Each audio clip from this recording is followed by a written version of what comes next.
This gang. Yikes. Five on the floor. Ride for my dogs. Where here's the thing. You can check the score. Hustle hard, couple scars. Wearing bubble frogs. Just like Butler said, you in trouble, y'all. Kept the floor playing. Got it all banned. Y'all seen the block. Stop with one hand. And Pat we trust. Inspire have the guts. We're here to bring the heat. Y'all can hang it up. Welcome to Five on the Floor, a daily insider show on the Miami Heat and the NBA, featuring Ethan Skolnick, Greg Sylvander, and Alex Toledo, plus others from the 5 Reasons Sports Network. Welcome into this special edition of Five on the Floor Live Free Agency. We are going to dive into everything related to free agency and review the day. 6 p.m. is when it started. We are going live at 8 p.m. Eastern. I am your host, Greg Sylvander. With me, we have Alex Toledo. You know where to follow him, at Tropical Blanket on Twitter. We have Brady Hawk, at Brady Hawk 305. We're going to have a host of other characters come in and out. Timothy Bain, our correspondent from the Bahamas, may come through. Sean Rochester, as y'all know. Alejandro Villegas is on the ones and twos. Ethan has the night off. Good for him.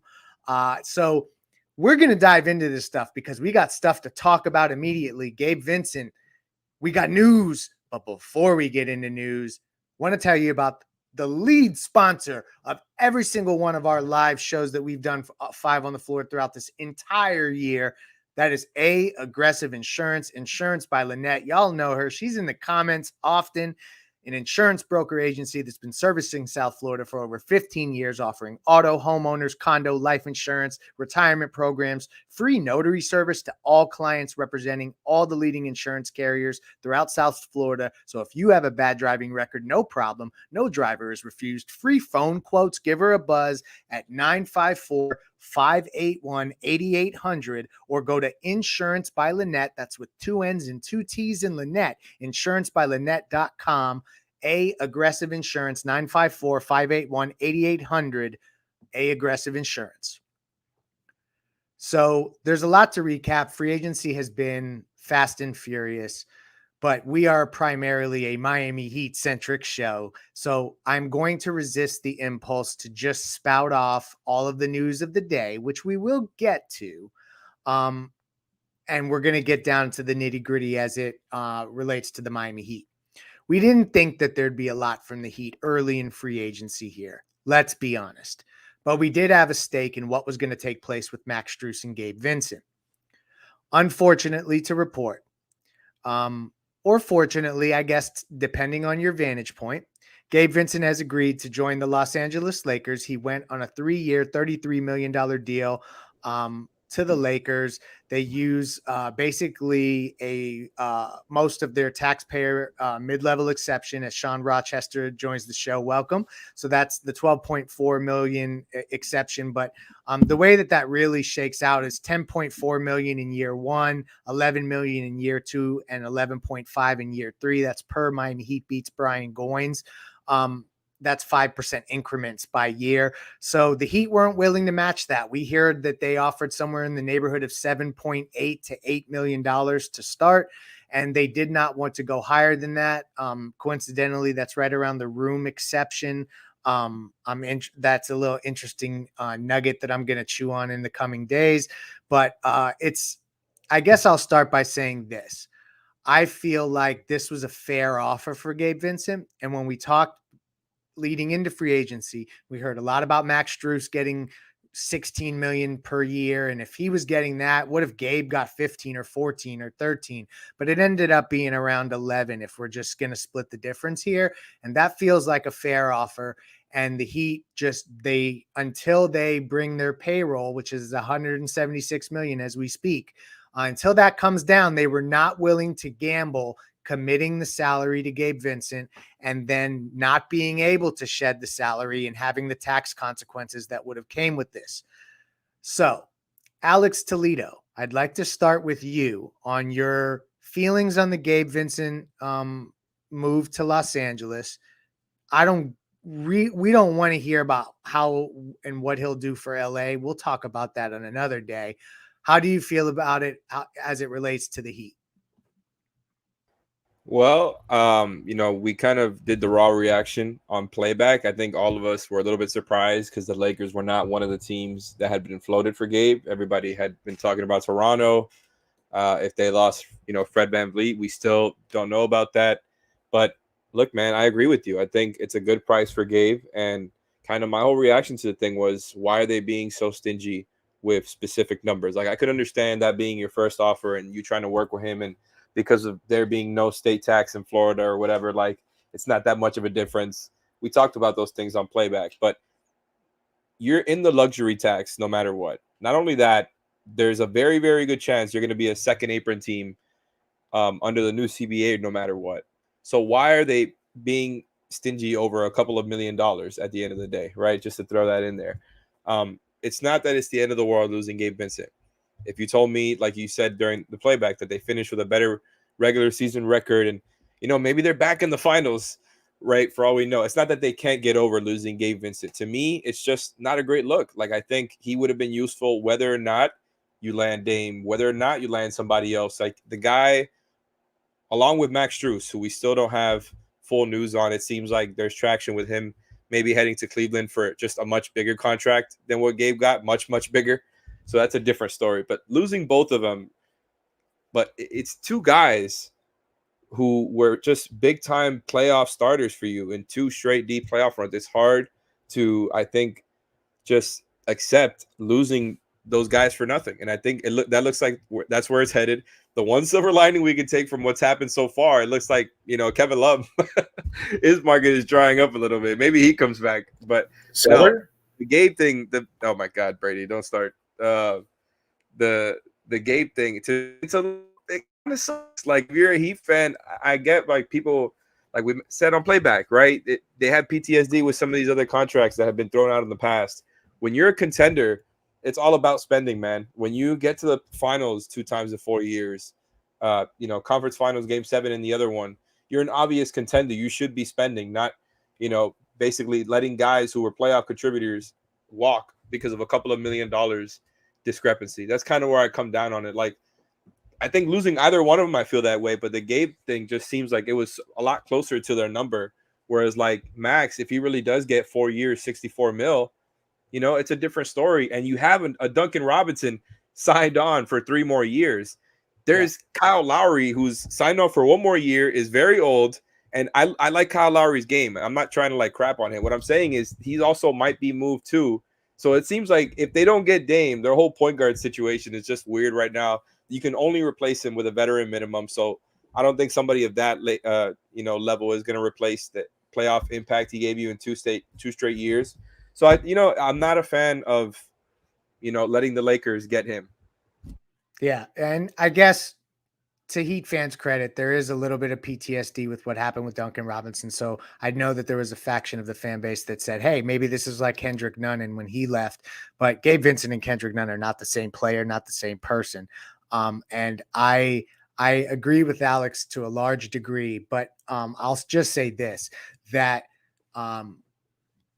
the Heat already were at a payroll number that was equivalent to where teams are now spending up to. So I also think we should keep that in perspective. I know no one wants to hear it. But then the other part is this, and Brady, I want to come to you next on the basketball aspect of it. Just quickly, because I know stuff changes so much. I don't want you to do too deep of a dive. But let me just come to you with this. Gabe Vincent's gone, and Alex mentioned Kyle Lowry's your only point guard. If they don't get Dame, what point guard is such a unique position, particularly for this team. What do you see them doing, and what are the biggest things they're going to miss from Gabe Vincent that you think is going to be like, how can they replicate what they got from Gabe Vincent from, just from your perspective?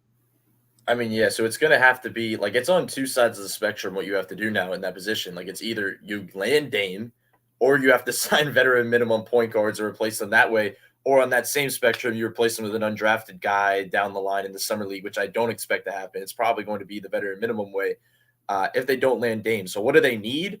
To your point, they're not going to – if you ask Spo that question, he'd stare you in the eyes because he'd say they're positionless. We don't need a point guard. You have 5 guys on the court. they just need somebody that was as versatile as Gabe, in my opinion. I just thought that was a big thing. The fact that they were able to put him in at the 2, they were able to play him off ball, on ball, run him in actions, play the top of a 2-2-1 press, like all of those things. He did a lot of things for this team, and they just like those Swiss Army knife players. So it's like we can have fun and look at percentages and look at 3-point percentage, or we look at certain players that they can potentially get.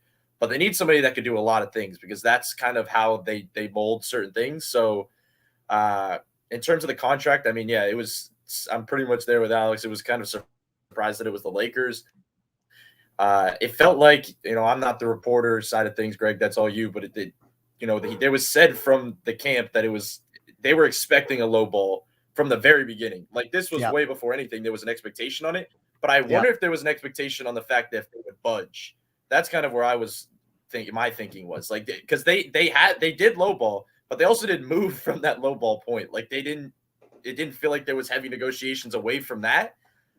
So that's kind of where I guess my questions would lay. But in terms of as a player, to your point, I think it's going to land heavily in the veteran minimum range, and as well as, are we going to be back in 2021? We were talking about a playback with Tyler Hero at point guard. Is that where we're going to land all of a sudden if you want to keep Kyle Lowry as your backup point guard? Yeah. I don't know. Or, hey, maybe Jovic. I don't know. They got to get creative. And I think that they've always been a team that has shown that they can get creative via trade. Max Strus, it was reported by Mark Stein initially that he was leaning towards Cleveland, and there was sign and trade talks. Barry Jackson's reported on it. Sean Rochester, I'll come to you on this as I pivot to Max Strus. And we can come back to Gabe if y'all want to unpack that more later. So the latest, and this is from Jake Fisher at 8, literally right a minute ago, is he's being told San Antonio is a team to monitor in the developing 3-team sign and trade talks that could bring Max Strus to Cleveland. The Cavaliers have been trying to find a trade for Cedi Osman this week, sources said. See, this is a situation where the Heat don't want to take back these salaries, so they're going to find another team to do so. I don't know how the Heat will be rewarded, but it looks like Max Strus is shaping up to also be shipped out on his way to Cleveland in some range above or at the mid-level exception or so. Maybe a bit above. Sean, what's your reaction to Gabe and Max both leaving? The development it took, Brady's referenced them being on the bench in the bubble and how you come up from that and come up through the ranks and earn your stripes that way, all those cliche things. How do you feel about Gabe and Max most likely exiting Miami?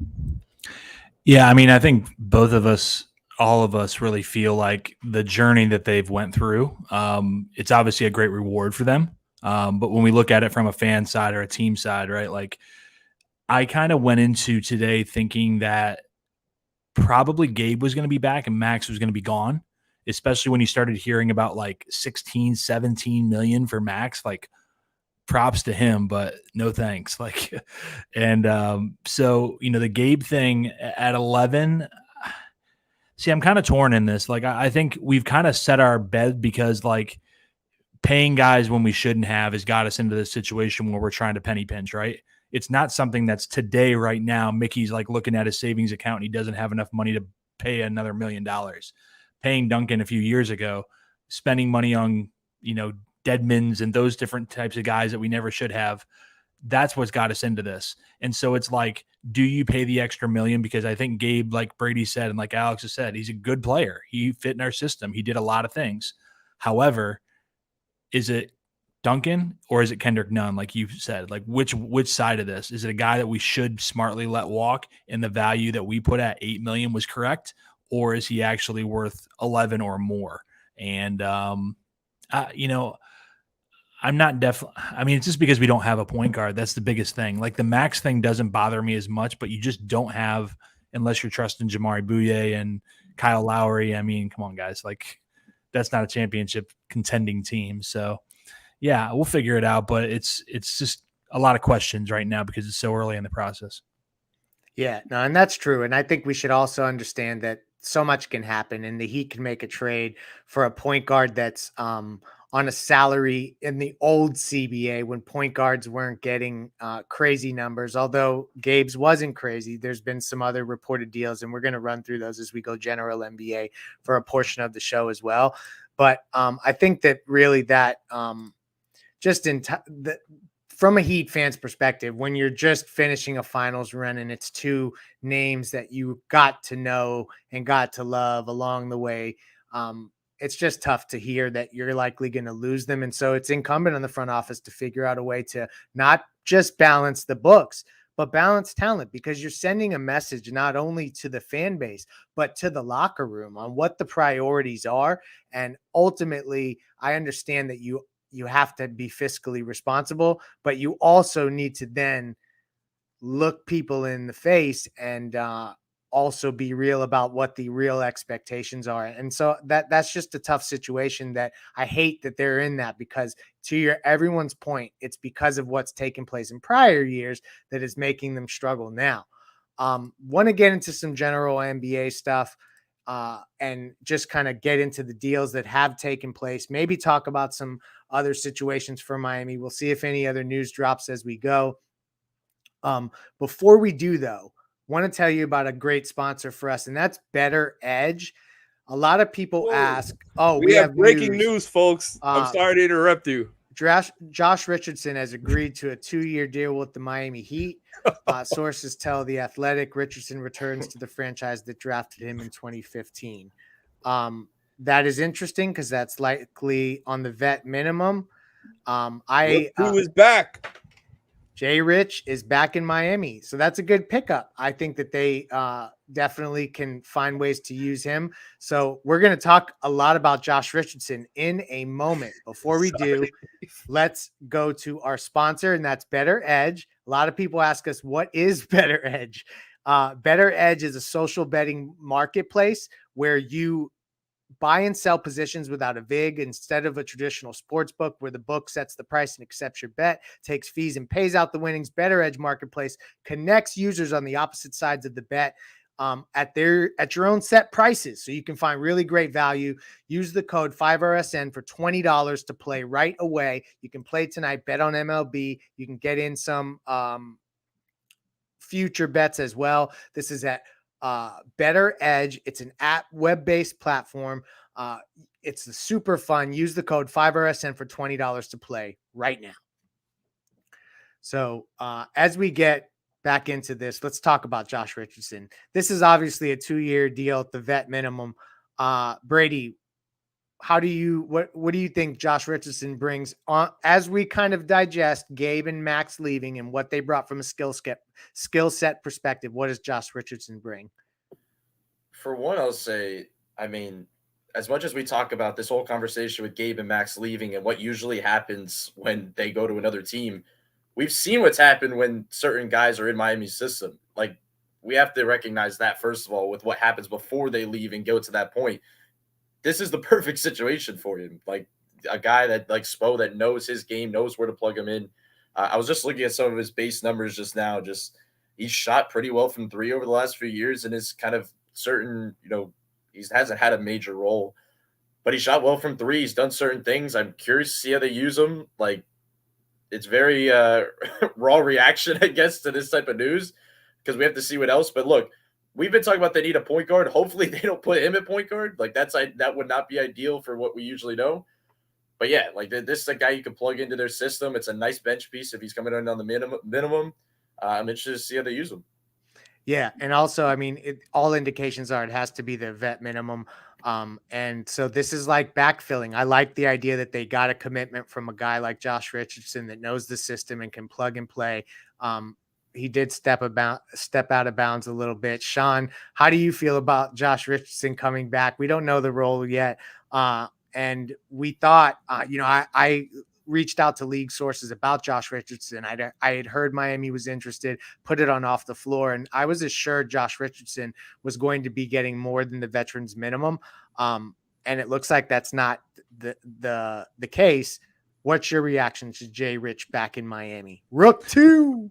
And you hinted to this on playback when I was listening that, the market kind of swings back for these guys that were thinking or hoping they were going to get more. And now it swings back that some of these guys are going to have to settle for less money. Two things, though. One, if he is wearing the number 0, that's going to be trouble, right? We want to reserve number 0 for Dame. And two, hopefully he understands the dimensions of the court a little bit better than he did in his first trip here, because him stepping out of bounds sometimes, that was frustrating. But in all seriousness, I think it's a good fit. I think he's a multi-positional player, knows the system. He's, as long as he can shoot the ball, I think it's a good fit. And I think it's a good addition to our depth where we need someone like him. So I'm definitely down with it. Yeah. For vet minimum, there's really no downside. And so I think everyone should really concentrate on that. And we will see if, Alex, are you able to speak? How are we feeling? You can give me a head nod if I'm not able to go to you. All right, that's not looking good. I can speak, but it's not going to be on a mic right now. How do I sound at the moment? That it's good enough. We can get a quote or two out of you. I don't think that we got your reaction to Jay Rich. You're muted. Nope. So obviously, how do I sound with the computer audio? You're back. Okay. My reaction to Jay Rich is it's cool. He's a cool guy. He's going to help them. I didn't think he was going to be available at the minimum, but we talked about him on that show the other day of guys who, may or may not be there. It happened pretty quickly for him, but, he's been in rotations for the past few years. Like you guys talked about, he can defend. The shooting has always been up and down, but I think it's good enough. I think him at the minimum is a good get. And he's not a Gabe replacement, but he is going to be a part of your guard. And I guess maybe the 3 rotation, perhaps. I'm not sure, depending on some matchups, but I'm a fan of the move. I think it's a good move for them at the minimum. It's a great move at the minimum. Yes. So that is the latest news. I'm going to pivot to Kevin Love now because we heard that he may end up in Cleveland, but Cleveland made a bunch of moves today. A flurry of activity Phoenix. Sorry. Phoenix was who Kevin Love was connected to. It started getting really loud about that. And that was going to be the third guy that would be leaving Miami today if it was Strus and it was Vincent and it was then Love. But then Phoenix went and signed a bunch of guys. And so I don't know because a lot of them are front court options. I'm not going to rattle off all their names. So that is an interesting thing where I don't know if Kevin Love really is the best fit now for the Phoenix Suns. So I know that there was mutual interest in them coming back and playing together, meaning the Heat and Kevin Love. So maybe they can rekindle that and get him back in the fold. Let's go general NBA a little bit. Sean, what was your most surprising deal of NBA free agency so far? Wait, there's a new update, by the way. Kevin Love is back. Kevin Love has resigned. Okay, so we have an update. Timothy Bain comes in out of nowhere. Kevin Love is back. And do we have that? Who's reporting that information? Tim Reynolds. Tim Reynolds. Tim Reynolds. So Kevin Love back to the Miami Heat. That is good news. So Josh Richardson, Kevin Love in, Gabe Vincent, Max Strus likely out, waiting for the sign and trade news on Max Strus again. So it's good to have Kevin Love back. We now know that they have a front court piece. Sean, I don't know if Alex's mic is ready yet, so I want to come back to you here. So there's other things they need to do. Yurt is out. Kevin Love, do you see him as being a feasible starting option for this team, or is he coming back as a backup? I mean, obviously it's situational. I think if Caleb is still here, I don't mind going back to that. Obviously Kevin was good in that role, but I would love to see him play more of a backup and have somebody in front of him, maybe backup 4 and 5. And I'm just looking at this too. It looks like Josh Richardson's 1 plus a player option. I just saw Gadiel Cartagena tweet that out. So minimum 1 plus a player option. But no, it's good to have him back. The vibes were good with him.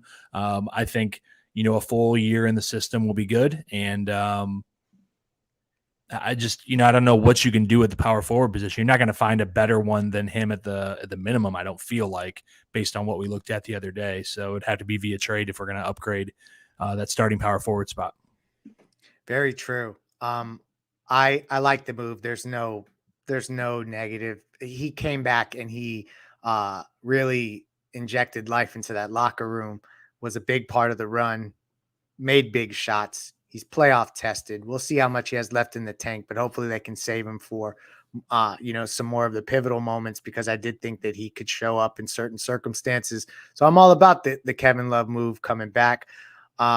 Brady Hawk, your most surprising move of free agency since you came in with the live update. Or no, Timothy Bain did.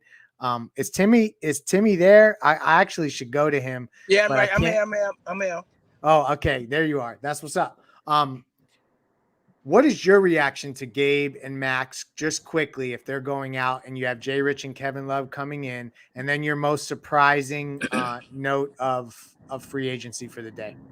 So I'm happy for both guys, especially talking to both of them at the training camp last year in Bahama. Like, I spoke to both on going from unknowns to undrafted in the rotation to undrafted starting in the playoffs, and the season ended with them being undrafted in the finals.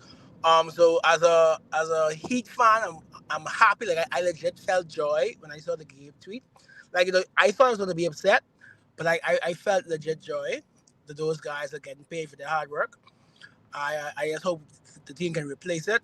Kevin Love got a 2-year deal with a play option, just like Jay Rich, and Jay Rich actually turned down a big money offer, but Spo called him and was like, "Come on, per Barry." So I think that's still dope that Spo still could pull on his guys, his heartstrings, to be like, come for another run.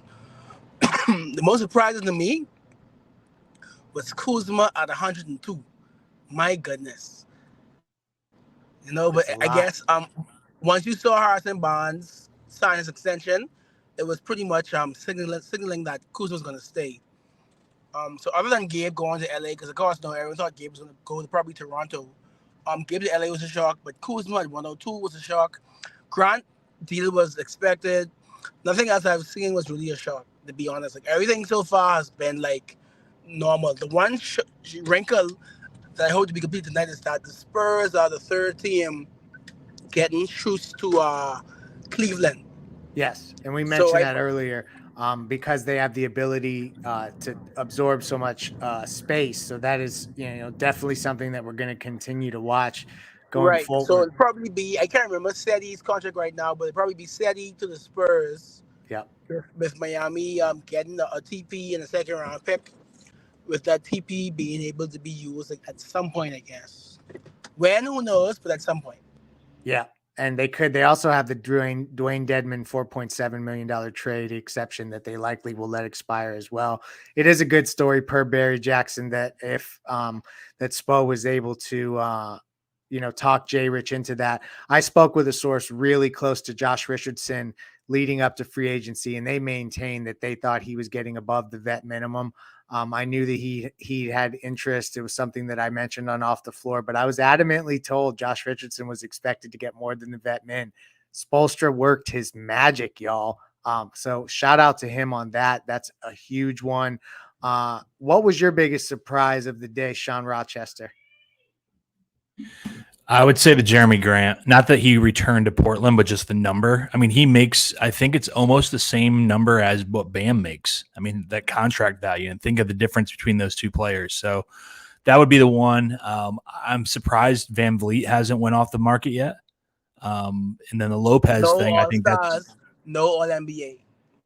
Yeah, it's interesting. It was very fast moving, and then it kind of slowed down. And there was a lot of minimum guys today that it seems like more than normal going off the board on the first day, but lots of action. It's just the beginning of it. Unfortunately, we'll have to keep monitoring this day after day. We will. And, we also, we're going to have this on the 5 on the Floor podcast feed. So if you're not getting the opportunity to watch live, you'll be able to listen back to it as well. There's a few other news and notes that we want to get into just league wide so that everybody's up to speed. I also think it's worth us talking about the James Harden update, as well as a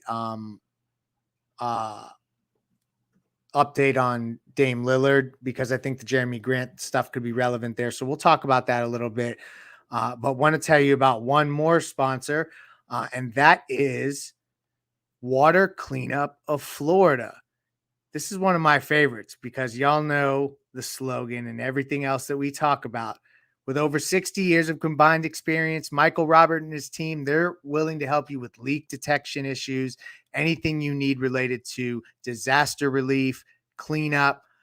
With over 60 years of combined experience, Michael, Robert, their entire team over there are ready to help you 24 hours a day, 365 days a year. After a leak has been located, they'll fully repair, restore, dry the damaged area. They're fully licensed, insured, certified to provide the one-stop shopping every busy homeowner or business owner requires. There's no need to bring in any other contractor. They'll help you with any size disaster, start to finish. Service areas include Miami, Broward, and Palm Beach County. Call Michael anytime on his personal cell, 954-579-0356. The website you see is wcufl.com. Again, that's 954-579-0356. You can also check out their more than 70 plus 5-star reviews on Google. Water Cleanup of Florida. If you have the schmutz, they got the guts. So I thought it was pretty surprising what Indiana did with this Bruce Brown contract. They stole him from the Denver Nuggets, who we just saw in the NBA Finals, and they gave him $22.5 million in the first year of the deal, and the second year is a team option for that about the same amount. So it looked like a huge deal to start, but they do have some flexibility there. Shout out to the University of Miami product in Bruce Brown getting that deal from Indiana. Those short-term deals are interesting. But let's pivot to James Harden because we haven't heard much about that. There's been really no update. I still think he's heading to the Clippers. Anybody else think different? And then we can quickly then go to Dame. Silence. I will just add this as a resident of the city of Philadelphia. Keep him the hell away from Miami. Nobody wants him here. They're all trashing him on the radio today. I think we all enjoy watching Heat basketball, and I know he's talented, but I do not want to watch James pound the ball under the ground, and I don't care what the price is. Just keep him away. Well, now they have Josh Richardson, so they're good. Correct. Brady makes an excellent point there. Yes, and Spoke convinced him to take less. I love that. He basically probably said to him, listen, you are young, bet on yourself. You can get another contract. And I love that Josh coming in with that mentality with this group. I remember the length on defense and stuff like that could come in really handy around Jimmy. So I like that move a lot. What are the other big transactions of the day that we have not spoke of yet? Kyrie back to Dallas. That's a big one. I think we all expected. Draymond Green, 4 years, $100 million back to Golden State. That was very much expected. You guys talk about Bruce Brown? Bruce Brown was who I just referenced as probably my biggest surprise because Indiana, they can't attract free agents. So it's a situation where they're basically overpaying to get a guy to come on short years. And I like the idea of that But with the team option in year two. Right. So he made $15 million for his entire career, but he just guaranteed himself at least $22 million next year. Exactly. So even if he falls off and they decline the option, he still made more on this one season than he did his entire career. Absolutely. On the Kevin Love deal. Sorry, I'm like speaking through the computer, so I don't know how close I have to get to it. Per Anthony Chang, Kevin Love is also back with the Heat as Tim Reynolds first reported 2-year deal with a player option in the second year. There you go. So this is $3.7 million. And this is also an update. It looks like Cedi Osman and Ricky Rubio are the guys that are going to be moved in this Max Strus deal. And I know that we didn't want to believe it, but it sounds like this 4 for $64 is going to happen for Max Strus in this sign and trade, which is just crazy. And it looks like San Antonio will absorb Ricky Rubio and Cedi Osman. But we'll have a confirmed update, hopefully at some point for that. Final thoughts from anybody. We went 35 minutes here. We appreciate everyone joining us as we went through the updates of the day for Miami. There could be stuff that drops that makes us go longer at any moment. So you never know if we end up going longer. But for now, we think that this is a good moment to probably have our parting shots. Sean, first, anything, final thoughts? Well, they always said that Max Strus does more, and now he sure as hell makes more. I mean, good for him, man. That's a freaking boatload of money for Max Strus. Can't hate on that.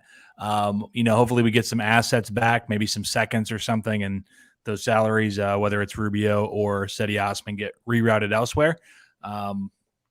And keep moving. I mean, you just got to try to fill up the roster and hope that you can get the big splash with one of those Dames or someone along those lines.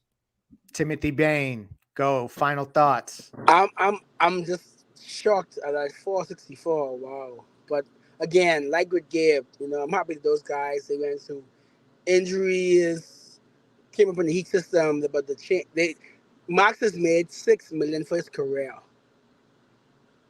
That man's gonna make $6 million like almost a game now. Like that's and that man basically got us to the playoffs with that 31 points in that play-in game. Happy he's getting it. Even happier we aren't playing it. I'm just not sure what some of these teams are doing. Like the as you said, the Pacers can't get free agents, so they're spending all their money. But they ship out Duarte to pay Bruce Brown. You still have, my Bahamian brother there, Buddy Hield's expiring, and I've always been a proponent of let's get Buddy Hield to Miami so I could be there for like every game. But I think it's a good start to the free agency. I'm happy the Heat exercised some patience. They brought on the player who I say probably changed the locker room, and Kevin Love. As a basketball nerd, I think it's dope when you get to see the guys who are traded for each other play together. So Jay Rich and Jimmy can play together. Yep. No Yurt, which me and Brian was saying from the jump, like that man is coming back after the deadline. So I'm happy that and it's just very shocking to see these numbers. Like Jeremy Grant has not made an All NBA team, All-Star team. He has one gold medal, but he's dropped by Clutch. And I guess the winner today so far is Clutch. Clutch has been in almost every tweet. So if you're a Clutch free agent, you're gonna get paid. But I think it's still a mild start to the free agency period, and I still think that after the Rockets make their moves, you'll see some real things open up, like the Fred, VanVleet, Dylan Brooks, Brook Lopez, because their goal is to get all three, and none of them have signed us yet. So we could very well see Houston get those three guys, which means what happens to their 8 players who are either a rookie, sophomore in their third year. Like I've been a big proponent. Oh, Ryu just re-signed with the Lakers for 51 3 years. Woo. Ryu. So and I saw where Robert Lincoln told Gabe he's gonna probably start, which means Dennis Schroeder is probably going somewhere. It's not going to be Chicago because Chicago signed Javon Carter, who I think is the guard And that kept Barry Kobe met, White, who called us broke. I think it was Javon Carter, because he shot 42% from 3. So just if we are looking for a point guard, Dennis is now a player out of home.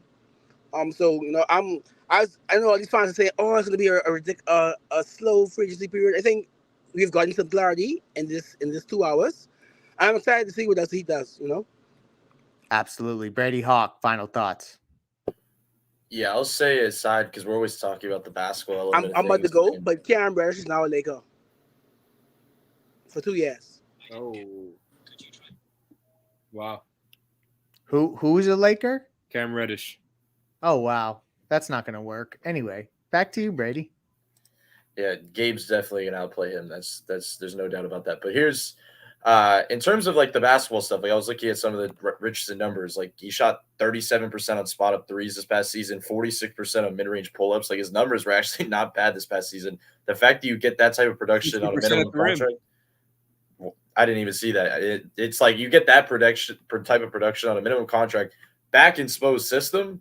I'm just intrigued by that type of pickup. And more than anything, like I was going to say, aside from the basketball side of things, when you're going to lose, hypothetically, you lost Gabe, you're probably going to lose Max here in a little bit. You need to get the vibes back. Like you really need to get some type of vibes back. And you have Kevin Love that now, after losing UD, you have some type of voice in that locker room, some type of presence who can also produce on the court. And then you get Josh Richardson, who's still just a vibes guy more than anything. Like it's just something that I think makes that not only the fan base but the locker room feel a little bit better about this roster. So I'm just intrigued about different ways that they can utilize those guys, but we'll see, who else they fill this roster with minimums. Alex, we have Josh Richardson in, Kevin Love in, Gabe Vincent out, Max Strus most likely out. How do you feel after the recap of day one? I have mixed feelings, man. Just like, for example, I might end up eating crap earlier this show, saying that they're not going to be able to replace Gabe's value. I don't think Josh Richardson is going to do that in the playoffs to that level because of what Gabe did as a kind of a drop killer and as a pull-up shooter. I don't think Josh can replace that, but I do think they got a really nice pick up there.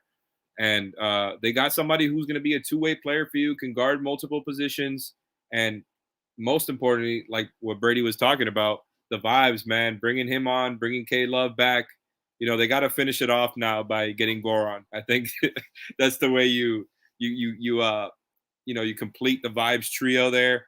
The brothers are back. That's another observation from this. It was cool for Bam to get one of his guys here. One of the reasons they're in this position is that, they got Jimmy's guy, and that pushed out some of these other guys to a certain degree. So, look, I have mixed feelings about all of this because I do think letting Gabe go is, it left me a little bit sour. And, Max getting paid at a very similar number to the contract that Duncan got is kind of funny. Great for them, though. I'm really glad that those guys got their money. The Heat will be okay.